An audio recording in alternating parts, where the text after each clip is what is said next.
Happy Monday. Save America, kill the bill. I think Joe Manchin killed the bill yesterday on Fox News Sunday. Take a listen. I can't vote for it. And I cannot vote to continue with this piece of legislation. I just can't. I've tried everything humanly possible. I can't get there.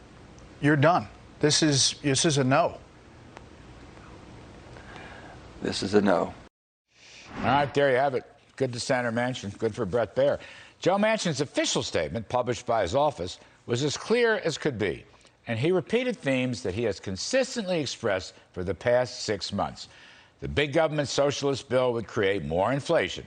The true cost would be $5 trillion, not $1.75. It is not paid for. The spending will promote even more inflation. The electric grid and all our energy infrastructure will be severely damaged, sinking the economy and jacking up costs. In his statement, he added concerns about national security, whether the U.S. would have sufficient resources to deal with Russia and China if need be. Senator Manchin has always insisted on work requirements for social spending. He has always opposed a middle-class entitlement state.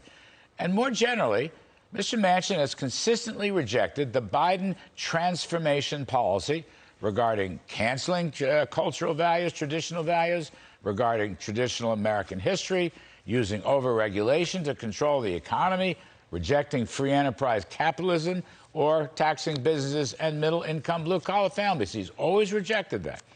Now, I continue to believe the Biden policy agenda is now dead. It was all wound up in this monstrosity bill, and that's over.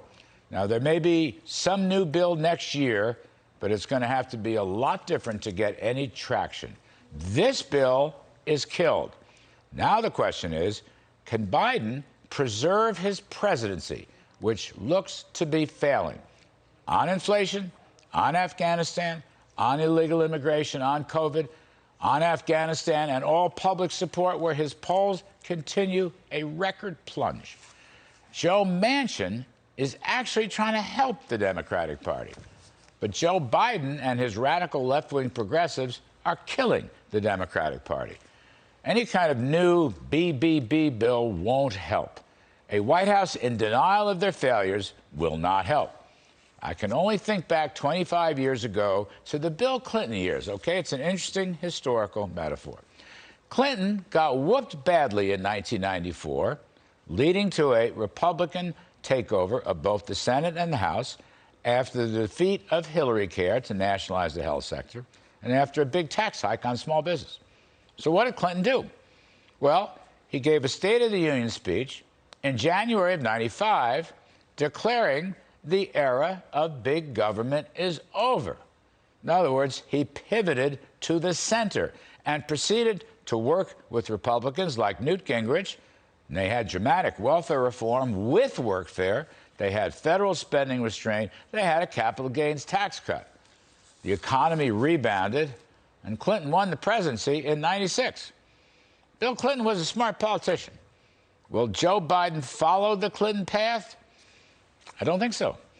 I think he's way too left. So is his vice president. So is his senior staff. And so are the congressional Democratic leaders. Bill Clinton and Al Gore were really moderately conservative Southern Democrats. Biden and Kamala are far-left progressive coastal elites. They have tin political ears, and they have bad policy agendas. Now, here's a wild thought, just having some fun. How about Joe Manchin runs for president in 2024 as a Democrat? As a Democrat, okay? Save America. Kill the bill.